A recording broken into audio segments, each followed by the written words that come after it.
ஆண்டவர் இயேசு கிறிஸ்துவில் அன்புக்குரிய பெற்றோரே, பெரியோரே, அருட்சகோதரிகளே, ஆசிரிய பெருமக்களே, அலுவலகத்தில் பணிபுரிவோரே, இளைய சமுதாயத்தினரே, அன்பு குழந்தைகளே,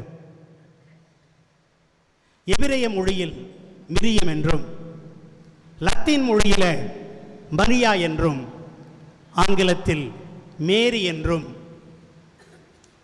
தமிழ் மொழியிலே மீண்டும் மரியா என்றும் அழைக்கப்பட்டு அவர் மனிதத்தோடு கொண்டிருக்கின்ற பல வகையான உறவுகளின் அடிப்படையில் கணக்கில்லாத அடைமொழிகளை அவர் பெயரோடு வைத்து கொண்டாடுகின்ற இயேசுவின் தாய் மரியாவுக்கு வரலாற்றில் மிகச்சிறப்பாக கொடுக்கப்பட்ட அடைமொழி அடைக்கலம் தருபவர்.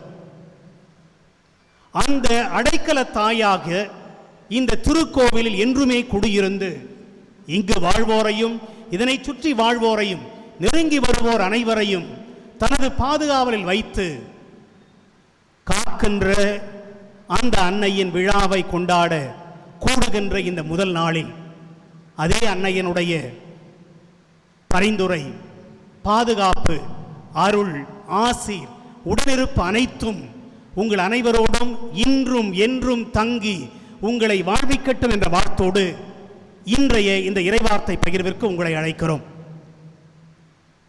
தமிழ் மொழியில அடைக்கலம் என்பது மிக அற்புதமான வார்த்தை. இரண்டு வார்த்தைகளை அடிப்படையாக கொண்டு மனித வாழ்வியலின் உணர்வுகளை மனிதர்கள் சார்ந்து வாழ வேண்டியவர்கள் என்பதை உலகுக்கே அறிவித்த இந்த அற்புதமான வார்த்தை அடைதல், களம். அடைதல் என்பது ஒருவர் இருக்கின்ற நிலையிலிருந்து இன்னொரு நோக்கத்திற்காக சார்ந்து வாழ்கின்ற அந்த நிலைப்பாட்டிற்காக நோக்கி செல்லுதல். களம் என்பது ஒன்று கொள்கலனாக இருக்கலாம். ஆனால் அதே வேளையில் இலக்கியத்திலே இந்த வார்த்தை கப்பல், படகு, அதாவது மனிதர் வாழ்வதற்கு இக்கட்டான சூழ்நிலையில் அவர்களை காத்து வழிநடத்தி கரை சேர்க்கின்ற ஒரு அடையாளம் மட்டுமல்ல, கருவி மட்டுமல்ல, அது தானாகவே மாறி போய்விடுகிறது. ஆகவே அடைக்கல அன்னை என்று இந்த அன்னைக்கு அடைமொழியாக வரலாறு கொடுத்து வாழ்கின்ற சமுதாயத்திற்கு விட்டு செல்லுகின்ற போது மரியா தன்னுடைய தன்னிலையில் மனித உயிர் என்ற நிலையிலேயே தனக்கென்று மிகப்பெரிய அந்த அடுத்தவருக்கு அடைக்கலம் கொடுக்கின்ற கொடையை அவர் வைத்திருந்திருக்க வேண்டும். இதை கண்ட இறைவன் தான் அவரிடம் தன்னுடைய தூதுவனை அனுப்பி வர இருக்கின்ற தன்னுடைய திருமகனுக்கு முதலிலே அடைக்கலம் தர இந்த தாயைத்தான் ஏற்பாடு செய்திருக்கிறார். அப்படி இந்த மரியாவிடம் மனித குழந்தையாக இறைவன் பிறந்தபோது அனைத்திற்கும் இந்த முடிவுள்ள மனித உயிரையே சார்ந்து அனைத்து மக்களைப் போல வாழ்ந்து அந்த அடைக்கலத்தை முதலில் அனுபவித்தது கடவுளே. ஆகவே மரியா தன்னுடைய வாழ்நாளில் அடைக்கலம் தந்தது முதலிலே கடவுளுக்கே உரியது. சில சமயங்களில் நாம் விளைவுகளில் இருந்துதான் காரணத்தை தெரிந்து கொள்ள வேண்டும். வெளிச்சம் இருக்கின்ற போது எங்கோ அதற்கான மூல காரணம் உண்டு என்று நாம் உணர்ந்து கொள்ளுகிறோம். அதே போலத்தான் இயேசுவினுடைய வாழ்க்கையில் நடந்த நிகழ்வுகள் அவை மிக குறுகிய வாக்கியங்களாக சொல்லப்பட்டாலும் அவைதான் விளைவுகள். இந்த விளைவுக்கு அடிப்படையாக அமைந்தது மரியா அந்த குழந்தை இயேசுவுக்கு கொடுத்த அடைக்கலம். உடல், உள்ளம், உணர்வுகள், உணர்ச்சிகள், சமுதாய, மொழி, பண்பாடு, நிறம், பேச்சு அனைத்திற்கும் அவர் கொடுத்த அந்த அடைக்கலம் தான் அவரை இறக்கின்றவரை உருவாக்கியது. இன்று நாம் வாசித்த அந்த நற்செய்தி தொகுப்பிலே ஆண்டவருடைய சட்டப்படி அனைத்தும் நிறைவேற்றிய பிறகு வந்து சேர்ந்தார்கள். அத்தனை விளைவுகளையும் 12 வயது வரை ஏறத்தாழ குழந்தையும் வளர்ந்து உடலிலே ஞானத்தால் நிறைந்து உள்ளத்திலே கடவுளுக்கும் மனிதருக்கும் உகந்ததாக இருந்தது. ஆகவே மரியா கொடுத்த அந்த அடைக்கலம்தான் மனித வாழ்வின் அத்தனை அம்சங்களையும், உடல், உணர்வுகள் இவையெல்லாம் இல்லாத கடவுளுக்கு உடலாக கொடுத்து, உயிராக கொடுத்து, உணவாக தன்னுடைய பாலை கொடுத்து, மனித வாழ்வியலை கற்றுக் கொடுத்து அந்த குறிப்பிட்ட வயது வரை உருவாக்கினார் என்பது விளைவாக நமக்கு தரப்படுகிறது. இந்த பகுதியை கவிஞர் கண்ணதாசன் நம்முடைய வாழ்வியலோடு இணைத்து இயேசு காவியத்திலே குறிப்பிடுகிற போது 12 வயது வரை அவர் எப்படி வளர்ந்தார் என்பதை மிக அற்புதமாக சொல்லி வைப்பார்.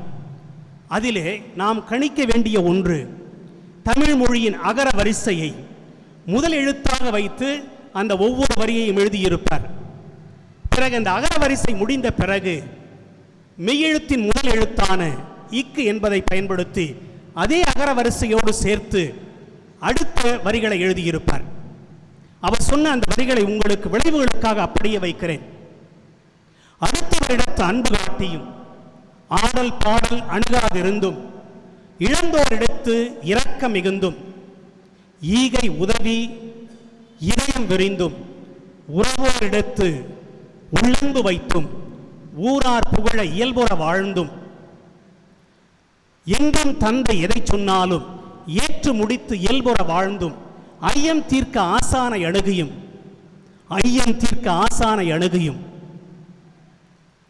ஒத்த வயதை உடையோரிடத்து ஓதும் கல்வியில் உயர்ந்து நின்றும், கன்னித்தாயின் காலடி வணங்கியும், காலம் உணர்ந்து கணக்குற வாழ்ந்தும், கிட்டாதாயின் வெட்டன மறந்தும், கீழோர் மேலோர் பேதமின்றியும், குணத்தில் தேவகுமாரன் என்று கூப்பி வணங்க குறையில்லாமலும், கெட்டது எதுவும் எட்டா நிலையில் கேடானது எதுவும் அணுகாதிருக்க கொஞ்சி வளர்ந்த குழந்தையிலிருந்து கோமகன் வயதில் 12 அடைந்தார் என்று சொல்வார். அதாவது பிறந்தது முதல் அந்த 12 வயது வரை நடந்ததை நம்முடைய தமிழக கலாச்சாரத்திலே புகுத்தி இந்த விளைவை நமக்கு விட்டு செல்லுகிறார் இந்த கவிஞர். ஆகவே மரியா கடவுளுக்கே முதலிலே அடைக்கலமாக இருந்தார் என்பது நமக்கு புரிகிறது. என்னுடைய 2வது பகுதியிலே யோவான் எழுதிய நற்செய்தியின்படி 19வது அதிகாரம், அவர் இறப்பதற்கு முன்பாக அருகே இருக்கின்ற தன்னுடைய தாய், மற்றொரு புறம் சீடர். 19ஆம் அதிகாரம் 27வது வசனத்தில் 6வது வசனத்தில் இருவரையும் பார்ப்பதாக குறிப்பிடுகின்ற யோவான் 27வது வசனத்தில் முதலிலே மரியாவை பார்த்துதான், அம்மா இவரே உன் மகன், பிறகுதான் யோவானை பார்த்து இவரே உன் தாய். ஆகவே இயேசு இறக்கின்ற நிலையிலே மேலும் இருக்கின்ற மனிதத்தை 3 ஆண்டுகள் வாழ்ந்த சிடத்துவத்திடம் இல்லை, மாறாக 33 ஆண்டுகள் தன்னோடு வாழ்ந்த அந்த மரியாவின் அடைக்கலத்தில் இந்த யோவான் வழியாக அர்ப்பணித்தார். ஆகவே இயேசுவினுடைய இறப்பு உயிர்ப்புக்கு பிறகும் மனிதன் இந்த அன்னை மரியாவின் அடைக்கலத்தில் தான் வாழ வேண்டும் என்று விரும்பியோ, வாழ வேண்டும் என்பதை அவருக்கு உணர்த்தியோ இத்தகைய ஏற்பாட்டை செய்தார் என்று கூட நாம் பொருள் கொள்ள முடியும். 1843ஆம் ஆண்டு திருக்காவலூர் கலம்பகம் என்ற நூல் கான்ஸ்டன்டைன் ஜோசப் பெஸ்கி, நம்முடைய மொழியிலே வீரமாமுனிவர் என்று அழைக்கப்படுகின்ற அவர் எழுதி வெளியிட்டார். தமிழக சிறிய இலக்கியங்களிலே இந்த கலம்பகம் என்பது ஒரு தனிப்பட்ட மனிதரை புகழ்ந்து எழுதுகின்ற இலக்கிய நடை. இதற்கு காரணம் உண்டு. அந்த வார்த்தை 2ஆக பிரித்தோம் என்றால், களம் என்றால் 12, பகம் என்றால் 6, இரண்டையும் சேர்த்தால் 18. ஆகவே 18 அம்சங்களை கொண்டு ஒரு தனி மனிதரை பற்றி எழுதுகின்ற இலக்கியம் கலம்பகம். இந்த திருக்காவலூர் கலம்பகம் என்று இவர் பெயரிட்டதற்கு காரணம் உண்டு. வீரமாமுனிவர் ஏலாக்குறிச்சியிலே குடியிருந்த போது அங்கிருக்கின்ற அடைக்கல அன்னையிடம் மனிதத்தை, மக்களை ஒப்படைப்பதற்காக எழுதப்பட்டதுதான் இந்த சிறப்பான திருக்காவலூர் கலம்பகம். இந்த கலம்பகங்களில் பெரும்பாலும் ஆண்கள் தான் மையமாக இருப்பார்கள். இந்த ஒன்றில் மட்டும்தான் பெண்ணை, மரியாவை மையமாக வைத்து திருக்காவலூர் கலம்பகம் என்று எழுதினார். ஏலாக்குறிச்சியிலே அடைக்கல அன்னையாக இருந்து அனைவருக்கும் அடைக்கலம் தருவதால் நிரந்தரமான பாதுகாப்பு இருக்கும் என்பதால் அந்த ஊரை அருள் மிகுந்த காவல் ஊர் என்பதற்காக திருக்காவலூர் அங்கே மரியாவை பற்றி எழுதப்பட்ட கலம்பகம். இது 100 பாட்டுகளால் எழுதப்பட்ட ஒன்று. இதனுடைய 36வது பாட்டில் இந்த கவிஞர் அந்த மரியாவிடம் அடைக்கலம் புகுந்துவிட மாட்டேனா என்ற ஏக்கத்திலே இப்படி எழுதுவார். தாளணிந்த மதிமுகம் தமியான் கமல பாதம் தன்னை தாங்கிலேனோ, தோழணிந்த குழலணிந்தார் தோழணிந்த குழலணிந்தார் குடைவண்டார்ப்ப தேனுண்ண மாட்டேனோ என்று சொல்வார். அதாவது கமலம் போன்ற அந்த பாத அணிகளை கொண்டிருக்கின்ற மரியாவை அந்த நிலவானம் தாங்கிக் கொண்டிருப்பதை போன்று இந்த கவிஞர் வண்டாக மாறி அவர் அணிந்திருக்கின்ற மாலையில் இருக்கின்ற தேனை உண்ண மாட்டேனோ என்று ஏக்கத்தை வெளிப்படுத்துகிறார். எனக்கு அந்த வாய்ப்பு கிடைக்காதா என்று அந்த இயேசு மரியாவர் ஒப்படைத்த மனிதத்தின் சார்பாக இந்த அடைக்கலை தன்மைக்காக ஏங்குகிறார் வீரமாமுனிவர். அடுத்து 38வது பாட்டிலேயே மரியாவின் புகழை சொல்ல வருகின்ற அவர் ஏன் இந்த மரியாவிடம் அடைக்கலம் புக வேண்டும், மனிதன் ஏன் அதற்கான நிர்பந்தத்திற்கு உள்ளாகிறது என்பதை குறிப்பிட விரும்புகிறார். இந்த அடைக்கலம் கொடுக்கின்ற மரியா திருக்காவலூரில் இருப்பதால் தான் பக்தர்கள் கவலையின்றி இருக்கிறார்கள். செல்வம் செழிக்கிறது. பாவத்திற்கு மருந்தாய் கதியேற, அதாவது மீட்பு பெற உடனிருப்பாய் மரியாவைத்தான் இயேசு தந்துள்ளார் என்று பெருமை பாராட்டுகின்ற இவர் ஏன் அவரை அடைக்கலம் புக வேண்டும் என்பதற்காக 4 வார்த்தைகளை சொன்னார்.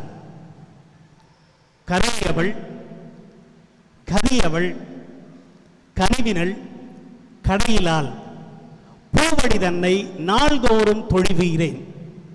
கரையில் கருணை மிகுந்தவள், கனிவினள் மீட்பை பெற்றுத் தருபவள், கனிவினள் தன்னிடம் வந்தவர்களை கனிவோடு பார்த்துக் கொள்பவர். இந்த பண்புகளுக்கெல்லாம் முடிவே இல்லாதவள். ஆகவே தான் கடையில் என்று அவற்றை முடிப்பார்.